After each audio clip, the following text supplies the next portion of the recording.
जिस तिसके आगे दया की भीख मांगते रहे, मेरे को आशीर्वाद दे दो, दया कर दो। जा, तेरी दया तेरे पास रख, नहीं चाहिए। मेरे पास मेरे बापू की दया काफी है, मुझे और सहारे क्या करने, एक बापू का सहारा काफी है।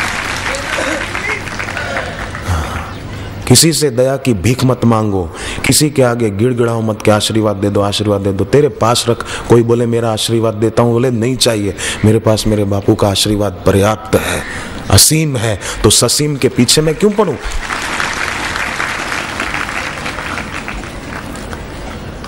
मैं बापूजी के सानिध्य में बद्रीनाथ गया था, बद्रीनाथ धाम। 2.5-3 दिन हम वहां रुके, पर 2.5-3 दिन में एक बार भी, 1 मिनट के लिए भी मैं बद्रीनाथ मंदिर में नहीं गया। लोग तो कहां कहां से आते हैं और बद्रीनाथ जाते हैं, मैं बद्रीनाथ पहुंचकर भी, 3 दिन रुक कर भी मंदिर में नहीं गया। मैं भगवान को नहीं मानता ऐसी बात नहीं है, पर मैं नहीं गया, जाने की इच्छा भी नहीं हुई, मैं सेवा में था, नहीं गया। नैमिषारण्य में तीर्थ है, चक्र तीर्थ, लोग कहां कहां से वो देखने जाते हैं।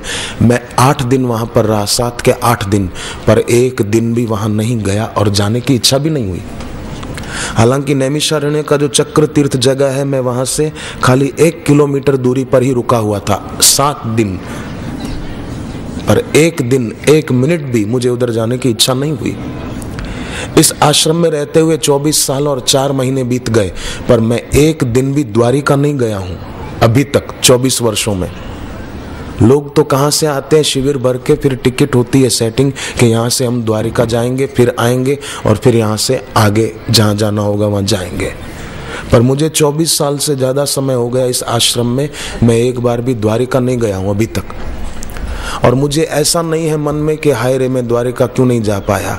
अरे गुरु साक्षात परब्रह्म बोलते हैं तो क्या खाली बोलने के लिए बोलते हैं क्या? गुरु साक्षात परब्रह्म, गुरु ब्रह्मा गुरु विष्णु, नहीं, साक्षात है, ऐसा पक्का हो बस। सर्वदेव मयो गुरु हो, सारे देवों का वास ब्रह्मवेता सदगुरु में होता है, फिर कहीं गिड़गिड़ाने की जरूरत क्या है? उसका मतलब ये नहीं कि मैं मंदिर में नहीं जाता हूँ। हाँ, मुझे कहीं हनुमान जी का मंदिर मिल जाता है तो मैं सिर झुकाना भूलता नहीं और उनको प्रार्थना करता हूँ, हमको आप जैसा संयम और सदाचार देना, और आपकी जैसी राम जी के प्रति भक्ति थी ऐसी हमको गुरु जी के प्रति भक्ति देना। ऐसे सदगुरु बड़े भाग्य से मिलते हैं।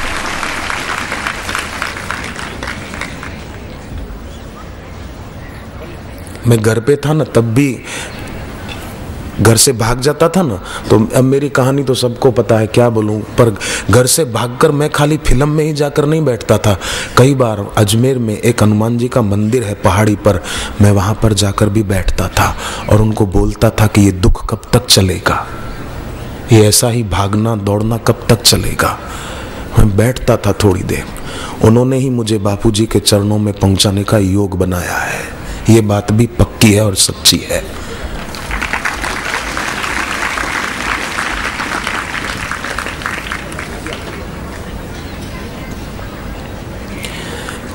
देवों की, शिव जी की, हनुमान जी शिव जी का ही अवतार है ना, शिव जी की, विष्णु भगवान की, या विष्णु भगवान के 24 अवतारों में से किसी एक की, दुर्गा माता की,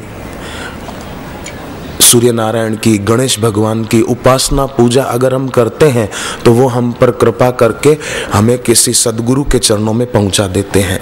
आपने भी ऐसी कोई उपासना की होगी जो आपको उन देवों ने कृपा करके बापूजी के चरणों में पहुंचा दिया कि दीक्षा लो और निहाल हो, अपना जीवन सफल करो।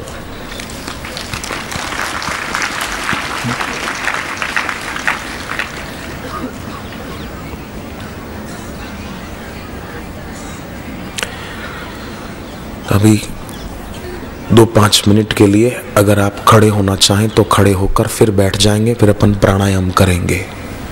और पहाड़ी पर चढ़कर गए तो देखा वहां कोई महापुरुष बैठे हैं, आंख खुल जाती, फिर नींद में से उठ जाते। ऐसा जब भी जाते वैष्णो देवी तब उनको ये दिखता था।